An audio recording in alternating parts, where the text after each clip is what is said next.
WrestleZone presents Lost in the Midcard. Here are your hosts, Jeremy Bennett and Matt Black.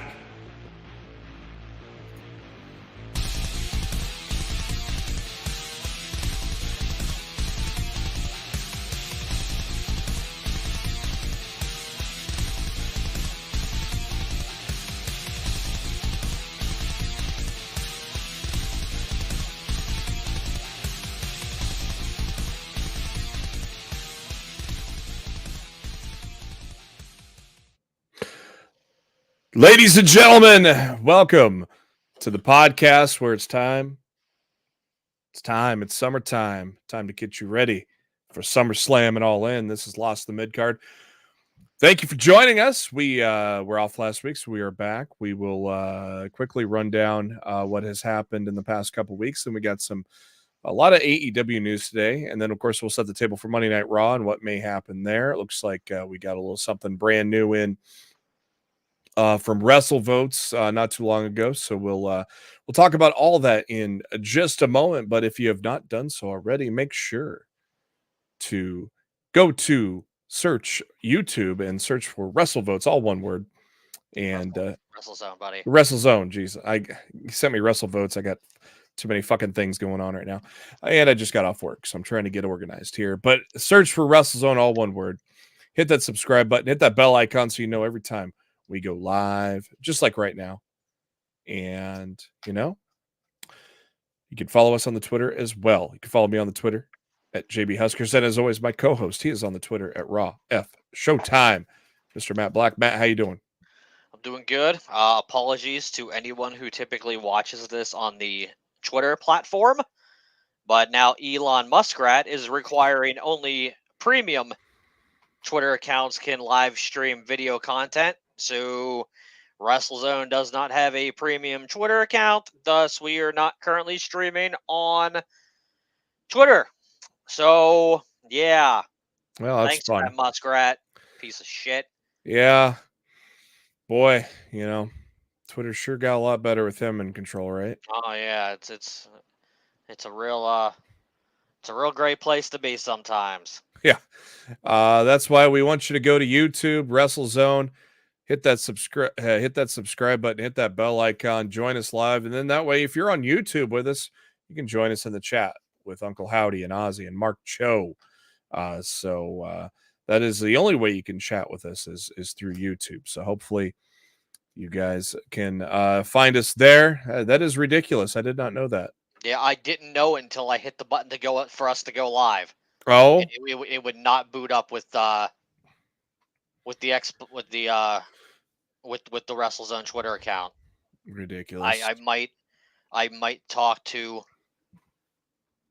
Bill this week and see if I can just add my Twitter account on here, and the show will stream live from my account.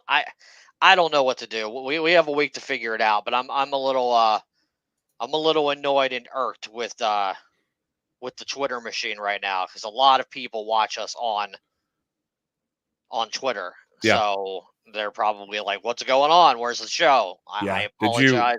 Did you put a tweet out on that? Here anyway, I have not been able to yet because we've been on air. If you wanna throw one out real quick, I'll put it on a retweet when you put it out here. So, But yeah, I'm annoyed if you can't tell, but we've got a lot of pro wrestling to talk about, so that should be fun at least. Yeah, exactly. And so over the past couple weeks, of course, last week we missed out on Money in the Bank and NXT Heatwave.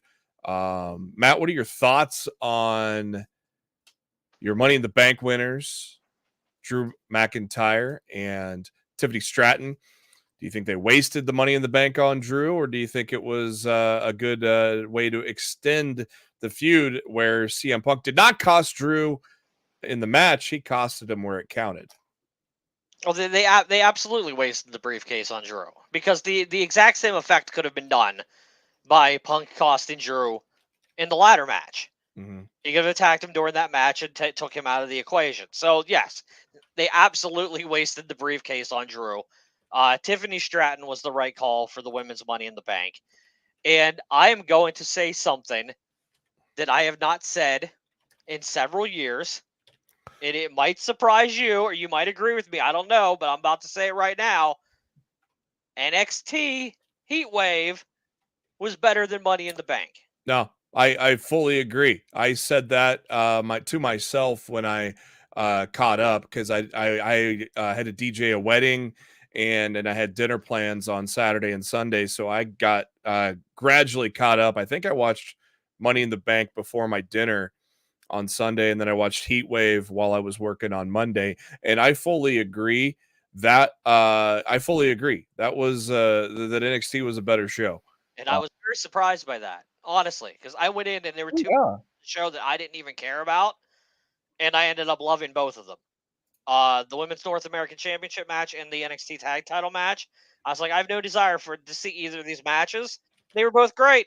Oh yeah, it felt like it was the closest thing that I could compare to an old school takeover that we've had in several years. I saw a lot of people say that that Heatwave was one of the best NXT PLEs in the last 2 to 3 years, and I would say especially in the post 2.0 era, from when they went from Black and Gold to when 2.0 launched. This to me is easily the best top to bottom NXT premium live event since 2.0 came into existence. Yeah, the women's Money in the Bank match was better than the men's. Oh, 100%. By a lot, and that's not because of the results and what happened with Punk. No, I thought the women seemingly had more energy. I felt they wanted to make a point. Is what that match felt like to me. I felt the women were out there to make a point.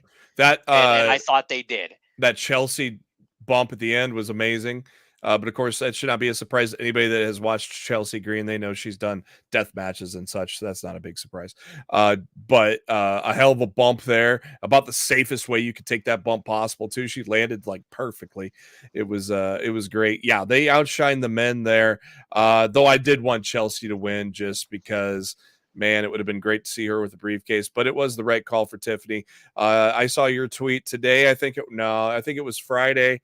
I think I was going back and seeing what you were tweeting about SmackDown because I watched it today, and I saw what you said about Tiffany, and you're wondering, well, how long is it going to take to pull the trigger to make her a babyface? And because they haven't done so yet. I'm truly, like, I love Tiffany. I've loved her since NXT, and watching her, progress and become better in a lightning quick time.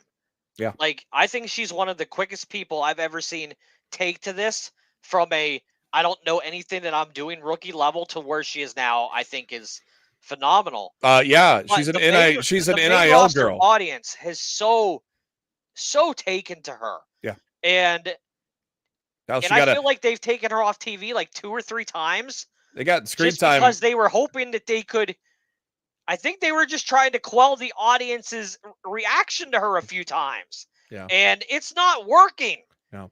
So I think she might cash in at SummerSlam after the Nia Bailey match. Cash in on watch Nia win that match, and she cashes in on Nia. Well, there's instant babyface right there. That's how you turn her. Yeah. It's very interesting. Like, you can't change the character too much. You can't take away what people like about her, but man, she's money for that company right now, man. Hey, we are live on Facebook. It looks like I got a comment from Aubrey. We are on Facebook and YouTube, but we're not on the Twitter machine. Thanks to Muskrat. Thanks for the comment there, Aubrey. Thanks for joining us. Daryl, what's up, brother? One of our old co-hosts here from way back. Of course, Jesus, this show's about 10 years old. Hard to imagine. We will be celebrating a 10-year anniversary in end of January, because our first one was Rumble 15. Yes, MK talking about Orange Cassidy clocking Trent with the monkey wrench. That was amazing. That's a good way to write Trent off because Trent is injured. We will get to Collision and Dynamite in just a moment. Were you surprised that Sammy retained over Breaker? No, I called that. Okay. Absolutely called that. Yeah. I was a little surprised. I would have been surprised if they switched. So, and then of course NXT Obafemi Wesley had a goddamn classic that was amazing. Kalani Jordan and Sol Ruka, two great athletes. They had some tremendous moments in that match as well. The tag match was amazing. Lots of great near falls there. I was surprised that the champs retained because it looked like a Nathan Frazier heel turn was imminent. And then of course the women's match, Roxanne Lola, very good, and main event, man, was a tremendous. What are your thoughts on Ethan Page as NXT champion already? This is a memo to everybody in AEW of WWE telling them, hey, if you come over here, we're going to treat you like a star. Yep. That's exactly what it is. Yep.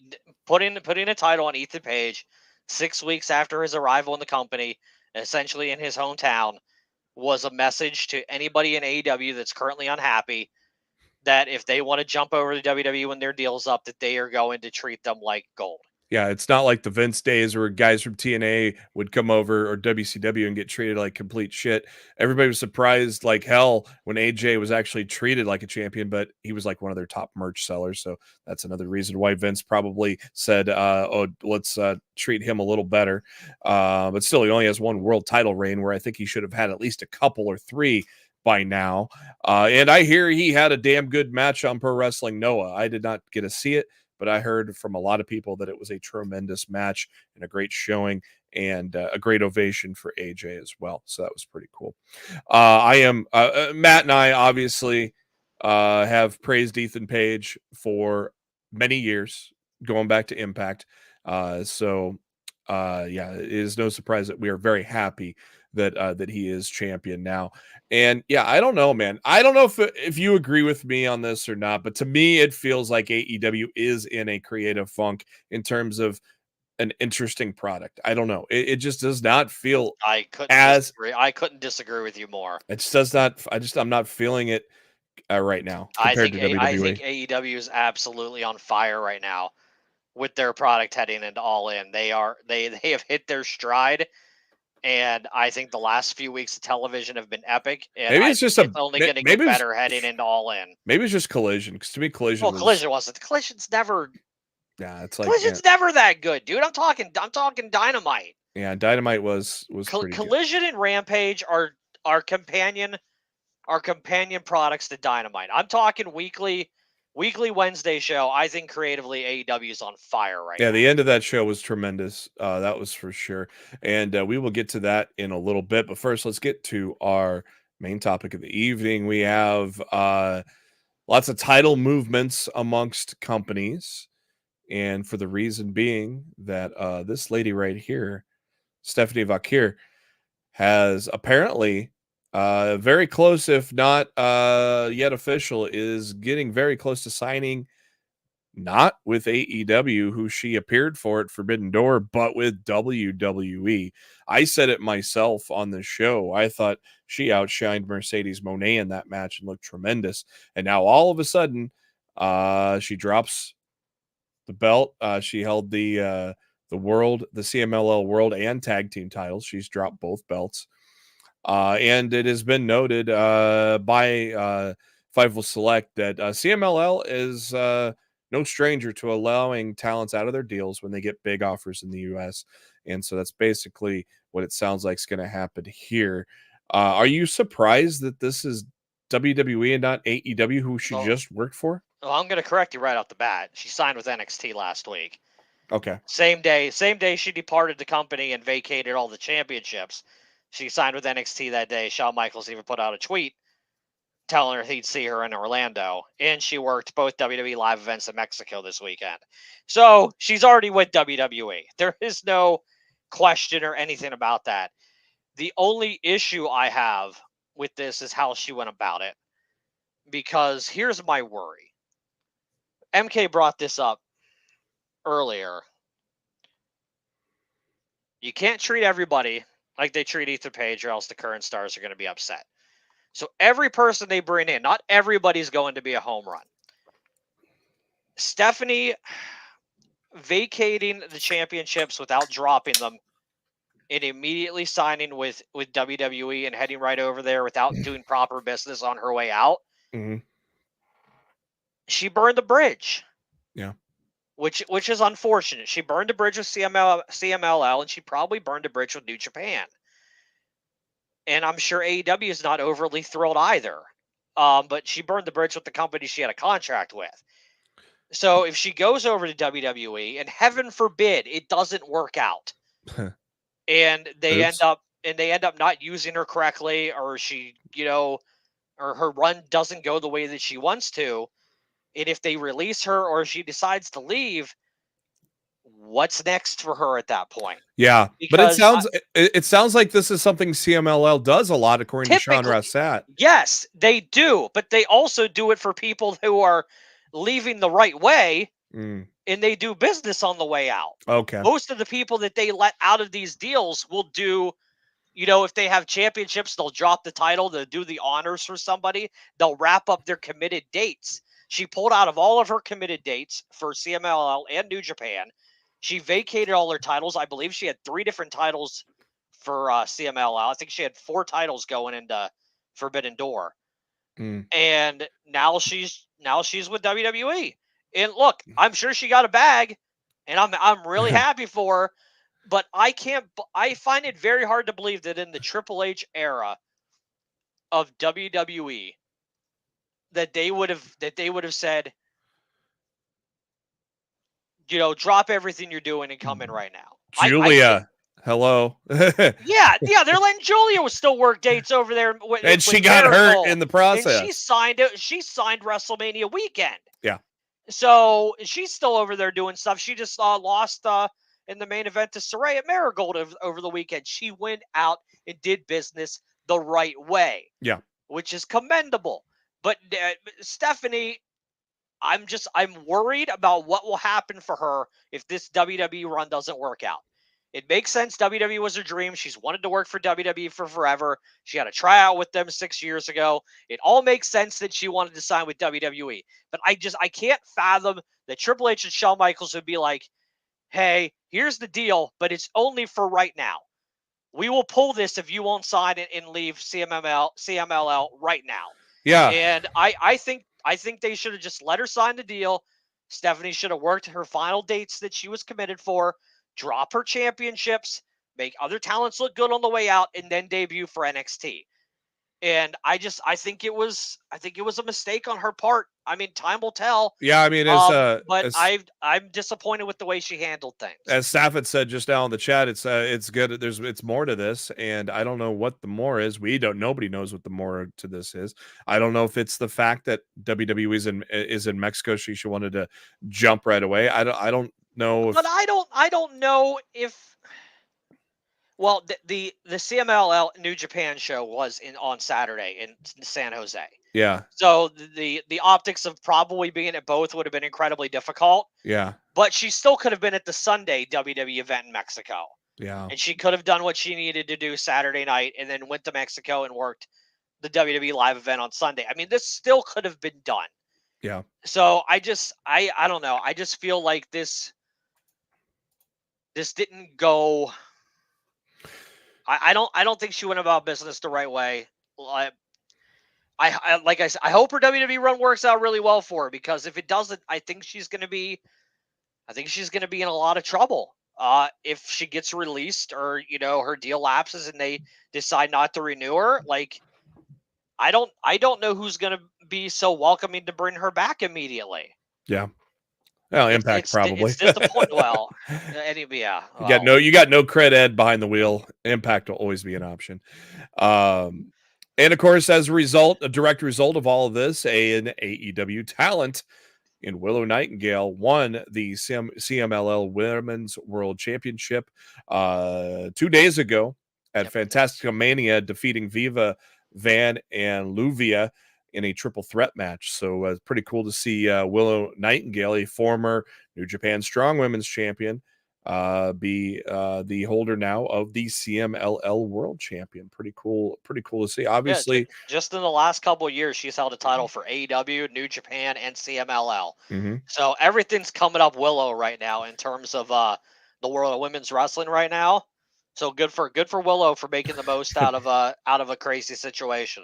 So CMLL said, "Hey, we'll just strengthen our ties with AEW if our champion just wants to leave us at the drop of a hat, and we'll put it on Willow Nightingale." That's kind of what it feels like. Yeah, exactly.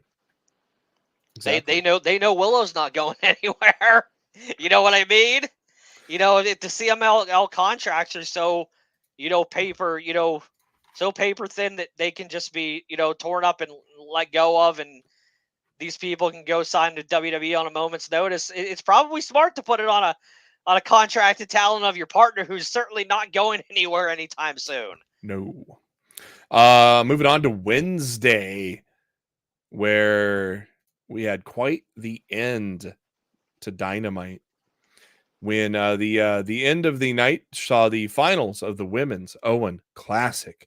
There is the brutal result of the finish. Of course, nobody surprised Mariah May defeating Willow Nightingale in the finals of the Owen Cup.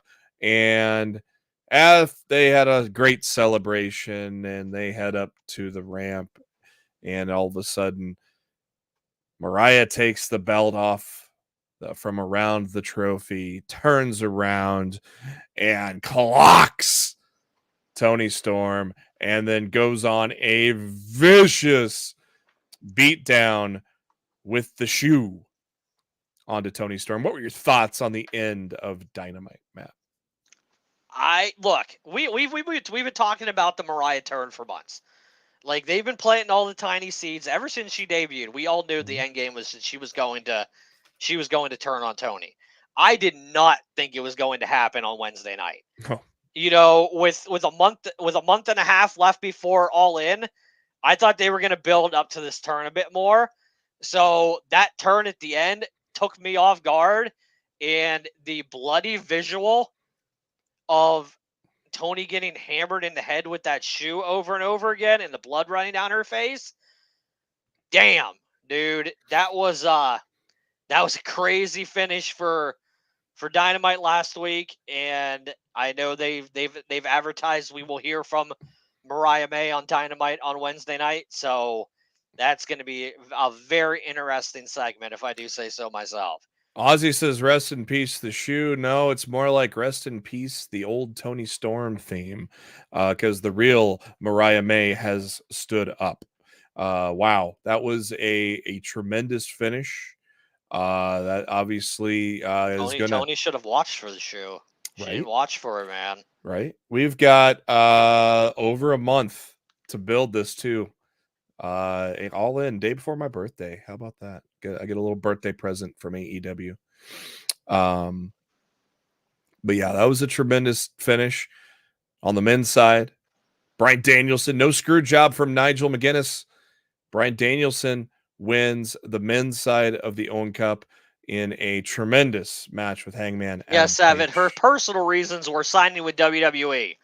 We're getting that bag. Let's be real here. There were her personal reasons for leaving was WWE gave me a big bag and I'm leaving.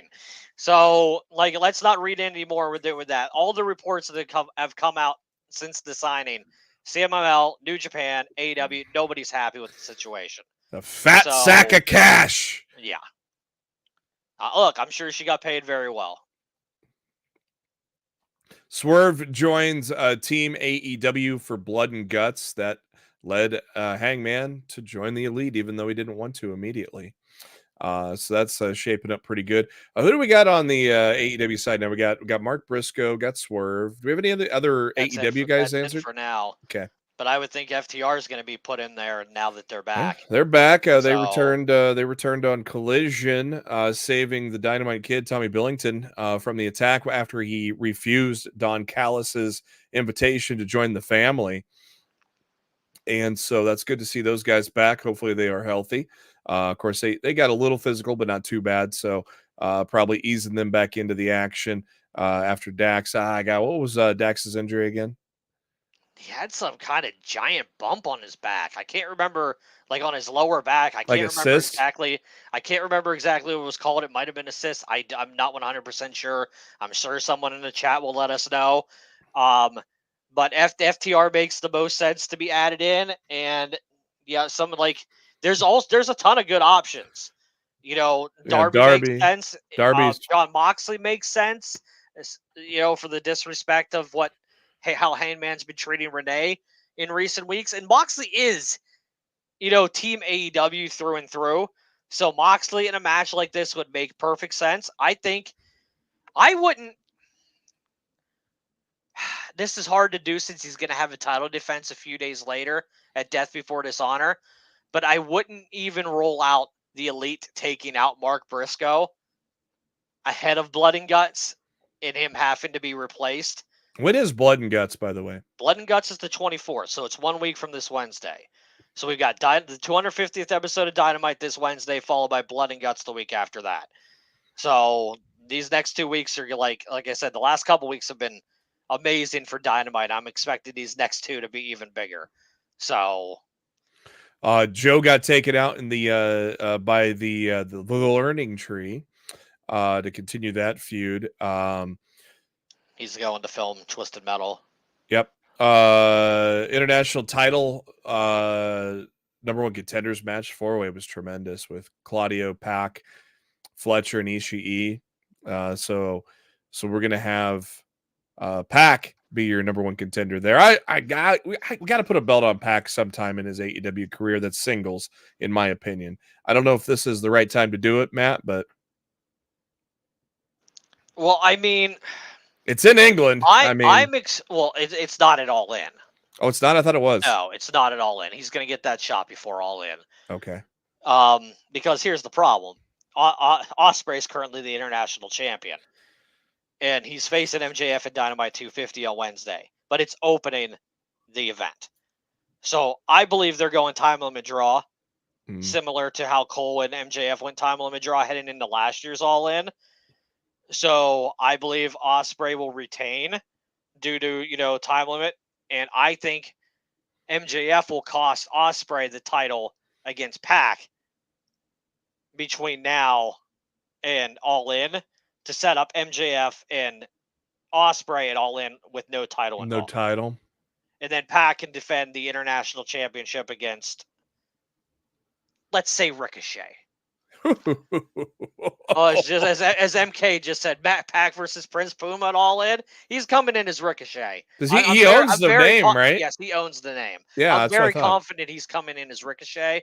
And I think Pac versus Ricochet for the AEW International Championship at All In. Yes, please. I would absolutely be all about that. I think that would be freaking fantastic. Lord, and then you're gonna have Britt Baker and Mercedes Moné and women's title.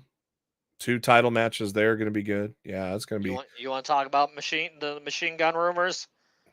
I have not heard the latest, so I will probably have to defer to you on that. Reports from, and as far as I consider, unreliable sources state that they've been talking to both WWE and AEW, and they're currently leaning in the direction of WWE. Body Slam has still not retracted their report from a couple months ago that they're in negotiations with AEW and that a deal is going to get done. More often than not, I trust the reporting to Cassidy Haynes, so I'm going to stick with him on this one for now, unless Mike Johnson or Sean Ross Sapp or somebody like that come out and say something. Mike Johnson spoke last week. He said he's heard nothing of machine guns to the WWE rumors. And if Mike hasn't heard anything, I don't believe any talks have taken place, because Mike's pretty much got his ear to the ground when in terms of, you know, those type of deals being talked about. Yeah. And if Mike hasn't heard anything on the WWE side of things, I don't think it's currently happened. Not saying it won't happen, but I don't believe it has happened. It happened as of last week when Mike reported that he hadn't heard any movement regarding a WWE side. He has heard the discussions from the AEW side. So it'd be pretty wild. I mean, they're not young. by any means. They're not. They're both in their 40s. Joe Hendry's a different thing, though. I mean, he is 36, but he is now just catching on as one of the hottest acts in Impact, now crossing over to NXT. Here's the thing. If WWE signs Motor City Machine Guns, they can't go through NXT. No. You can't. No. You cannot put these guys through the NXT brand. You got to bring them. You got to bring them right to the main roster immediately. And if I were them, I'd reach out to their new buddies in TNA now and say, hey, that Motor City Machine Guns theme you have is pretty damn good. Can we borrow that? Right. Because I don't want to hear no Death Rebel Motor City Machine Gun theme. Thank you very much. I don't want to hear Death Rebel anything. Yeah, neither do That Ethan Page theme is such so bad, a turd. Dude. It's man, so bad. I pooped Ethan out. Ethan has had so many. I pooped out a better tune on the toilet this morning. Oh, it's terrible. Oh. Here you go. Jesus. Blah, blah, blah, blah, blah. Let's get Jim Johnston back in the house because apparently CFO ain't together anymore. Let's get Jim Johnston back in the house. They need something. Like, of all the things that are banning in WWE right now, their theme song department is not one of them. 75 to 90% of their themes are so boring. And like Bailey, I mean, God, get her a better theme. I'm getting tired of Bailey's theme. It's just generic as fuck. Like I listened to Blair Davenport's watching a SmackDown. That's generic as fuck. That's just basically everything under the sun with these guys for the most part is generic as fuck. MK, I don't think you're wrong. No. I absolutely believe the All In card this year is shaping up already way better than last year's. I think last year's was more about the moment in, being there for the first time AEW has been, out of the US or Canada. And first time being in a stadium of that size. I think that was more about the experience. Yeah. But I think this go around, I think this AEW All In card is going to be ridiculously stacked, and I think we're in for a very special show. I'm glad that All Out has been pushed a week, so we've got that 2-week buffer cushion between the two shows. Because I think they're going to need a little bit of time to let All In breathe. Oh, that back to back, I did not like that. I think All In's going to be. I think All In's going to be insane this year. I did not like I did not like the back-to-back weeks of All In and All Out last year. Do you this whole MJF in the title picture with Ospreay for the international title? Do you foresee at any point in this feud Adam Cole getting involved and maybe Undisputed goes babyface as a result? I don't even know what Cole's status is, man. Yeah. Like the whole idea of what they did with MJF's return to lay him out like they did was because his ankle's just not healing at the speed and the level that they've needed it to. What a shit injury too. Dude, we're rolling almost a year now. Yeah. Because he got injured at the end of September. He got injured at Grand Slam at Arthur Ashe. Yep. And the Arthur Ashe date was just announced this week. So like we're rolling around the 1 year anniversary that this man bit that dust on that jump off that ramp at Arthur Ashe and has been paying for it ever since. I hope to God he's close. I'm really, really hoping because as star-studded as AEW is right now, they've got a lot of big name talent that are still sitting injured on the sidelines right now. AEW has never been able to operate with a fully healthy roster. And if they can get like Jamie Hayter and Adam Cole and Kenny Omega and Miro and all these and Keith Lee and all these talents back healthy at the same freaking time, my God, dude. And like MK, Kenny Omega as well. Yeah, I said Kenny Omega. I think Kenny's closer than you think because of the bumps that he took when he got written off by the Elite. He went in for surgery after that. So yeah. I mean, who knows how long it would take to recover after said surgery. But I mean, I think the tentative plans, they wanted to do Omega and Okada at All In, but I don't think Omega is going to be ready. That's probably going to be Wrestle Dream. I think we're getting Okada and Hangman. Or because after that face off with Hangman and Okada on Dynamite last week, I'm thinking the direction. I think Hangman is going to blow up with the Elite. They're not going to be able to get along in Blood and Guts, and I think it's going to be Hangman and Okada at All In. I could see Hangman taking the Continental title from Okada to free Okada up for an eventual world title run down the line. I think the only reason they've been dragging that Continental title on Okada right now is because they desperately want him in that Continental tournament at the end of the year. When they do a because G1, whoever the champion is automatically in that. Yeah. I still feel like you could still put him in there even if he doesn't have the belt. But to me, it feels like they literally put that title on him just so they can say, yeah, he's going to be in that tournament this year, guys. How great is that tournament going to be with Okada in there? I feel like that's what it's been all about. Yeah, I don't feel like that should have been a singles belt to be defended. To be a belt to be awarded and then give a title shot or a prize for winning, yes. But to me, I just didn't think the singles belt was needed to be added as another belt to defend in the singles division, honestly. But and I mean Okada, I mean, has he even defended that thing yet? Maybe once. He's defended it, but it hasn't been since. I feel like he hasn't defended it since Dynasty. So, this is an interesting idea from MK.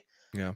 The Fightful report today suggests that AEW will be doing a stadium show in Texas in 2025. Well, they're running like a whole freaking series.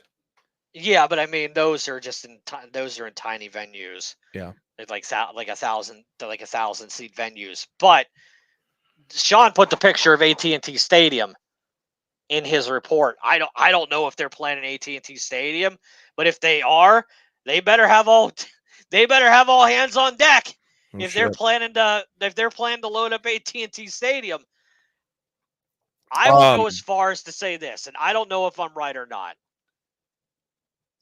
This is probably the last All In Wembley for the foreseeable future, and I would not be surprised if next year's All In is this stadium show in Texas that they're talking that's being rumored right now. Do they really need it All In and an All Out? Well, Tony wants to keep it, so I'm gonna say yes. But I do believe if they're going to do that in August, they could do it earlier in August and have All Out in back in its specific time slot at the beginning of September. Yeah. So if they run all in at like the first or second week of August, and then at that point you space All In and All Out far enough at that point. Yeah.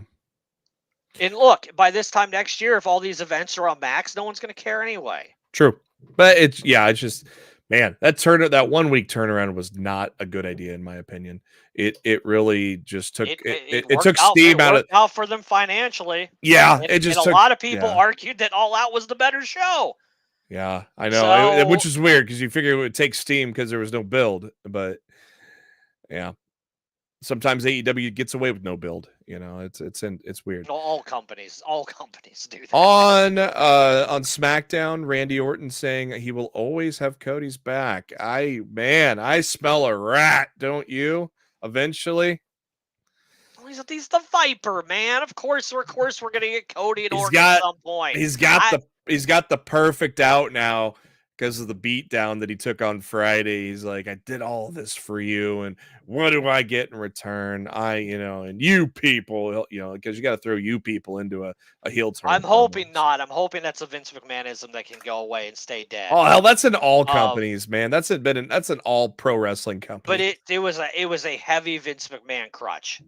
And you know that. LA Knight, of course, forging a contract apparently because Nick Aldis wasn't in the building. Why would you have him come out of Aldis's office with that contract and then say later in the show that Aldis isn't there? Speaking of offices, what were your thoughts on Bo Dallas sitting in Adam Pearce's office last Monday? I'm hoping we get some kind of payoff for it. Boy, that was pretty cool. I'm hoping we get some kind of payoff for that tonight. That was pretty cool. And then Because Pierce, obviously Pierce is okay because he's been making match bookings on Twitter all weekend. he just casually walked in and shut the door. Like, yeah. So I'm hoping we get some kind of payoff from that interaction tonight. you had a tweet thinking Roman Reigns might return next week. What are your thoughts behind that? I don't know what it was. Just the way SmackDown went off the air last on Friday night just had me feeling like it's time. It's time. It's time for Roman to come back and throw a monkey wrench into Solo Sikoa and the Bloodline, the new Bloodline's plans heading into SummerSlam. What would you do at I SummerSlam? might be crazy. Roman No, and I still Jacob? think we're going. I still think we're going Solo and Cody. But what do you think? Roman and Jacob? Oh man, they ain't doing that. Well, Roman's gonna, if he's coming back, he's gonna wrestle at SummerSlam. I don't think he's gonna wrestle at SummerSlam. If he comes back next week, I think he will. I don't know. I still think it's obvious. I've not predicted him to return with the idea of a match in mind. Look, if they want to, they could do a triple threat. They could come back. They could come back and do Roman, Solo, and Cody. He never had a rematch. Solo and Roman could cost each other the championship.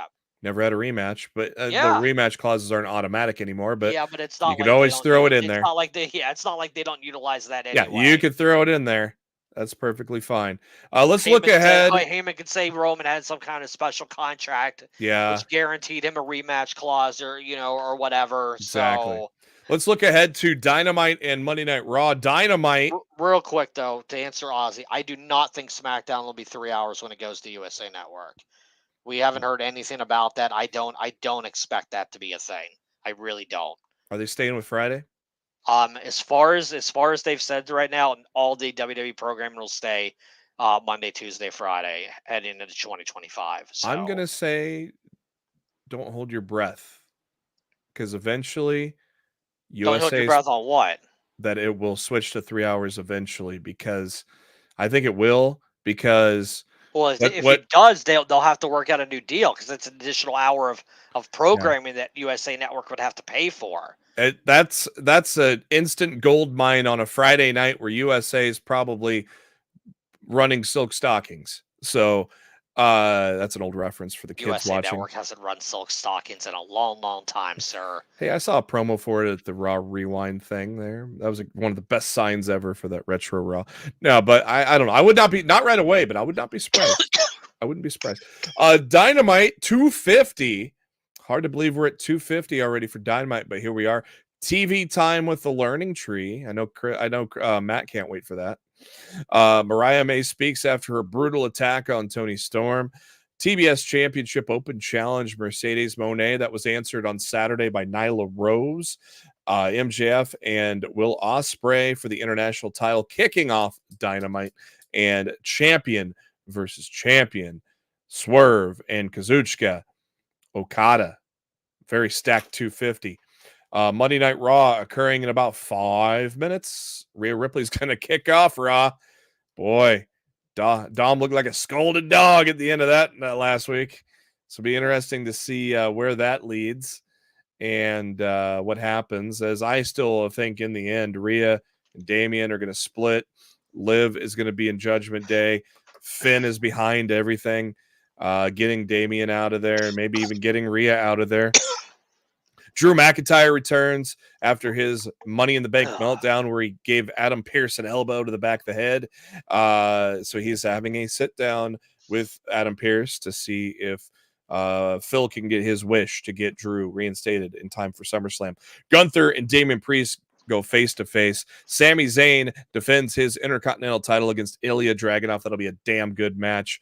Damian Priest taking on Braun Strowman, and Sheamus taking on Bronson Reed. Looks like we have a loaded Monday and Wednesday, don't we, Matt? It should be a really good week for professional wrestling. And as long as I don't keep choking on water, I'll be alive to talk about it. Good Lord. Gotta take it easy. Gotta take it easy on that water, bro. That was not fun. I don't like choking, man. Yeah. And like I said, I think, the AEW statement, I mean, I'm not saying it's a terrible product right now. I just think WWE is a little more interesting than, in my opinion, right now. but AEW has a 250 to change my mind because that is a damn good card. What do you do with the main event if you're going to have a no contest in the international title, man? You can't do 2 no contests, could you? I mean, that's the easy way out, you know. Well, I don't think the opening contest is going to be a no contest. I just think they're going to hit a time Shenanigans. draw. Oh, okay. I think MJF and Ospreay will fight for 30 minutes and we'll end. Like to me, it's. I think Swerve and Okada probably ends with I think that will end with interference, and then we'll learn who's on Team AEW. Yeah, unfortunately, I don't believe we're getting a finish there. I wish we would, but I don't think we will. But Tony Khan has a couple booking nuances that I've caught on to over the years. Oh, that he likes to run. Like Saturday, when Nyla won a random match on Collision. Mm-hmm. I went on Twitter. I'm like, okay, Nyla Rose just run a random match out of nowhere. This means she's going to be the one to challenge Mercedes Moné Wednesday for the TBS Championship, because this is how Tony books. Tony will give a person a win out of nowhere to set them up for a bigger match the following week, in which they lose to the bigger talent. This is a Tony Khan booking crutch. He does this a lot.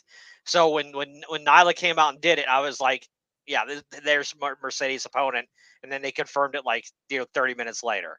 So it's just Tony should get away from some of the predictable tropes that he's found himself into booking over the years. And I believe this is another one. Because I believe they're playing right off of the All In playbook from last year. This is exactly the Adam Cole MJF type of situation. They had the AEW World Title match in DC before All In. I was there, front row, and they opened the show, and they went to a 30-minute time limit draw. And I believe we're getting the exact same thing will take place this Wednesday. And then we're gonna Pac is owed an international title shot at that point. So if they want to do MJF and Ospreay at All In, if that's the plan, Ospreay's got to get rid of that international title beforehand. And I think Pac would be a great person to hold that title going to the pay-per-view. Does Danny Garcia get involved? I think Daniel Garcia gets involved at All In. I don't think we see him until All In, but I think he shows up and gets his revenge. Does Matt Menard get involved then? Matt Menard has said in a promo, I believe it was on last week's Collision, that he promised Daniel Garcia that he would not go after MJF because Danny wants the first. Gotcha. Danny wants the first crack at him, essentially. So Daddy Magic has promised he will not attack MJF until Garcia gets him first. Cool. All right. Well, hey, ladies and gentlemen, thank you for joining this week's edition of Lost the Midcard. Good to be back after a week off. We will be back next week with what has happened as we progress towards All In and SummerSlam. 911 is over. The Marvel Cinematic Universe is beginning for Monday Night Raw. Enjoy your week. Enjoy wrestling. Don't be a tribalistic bitch. And take care.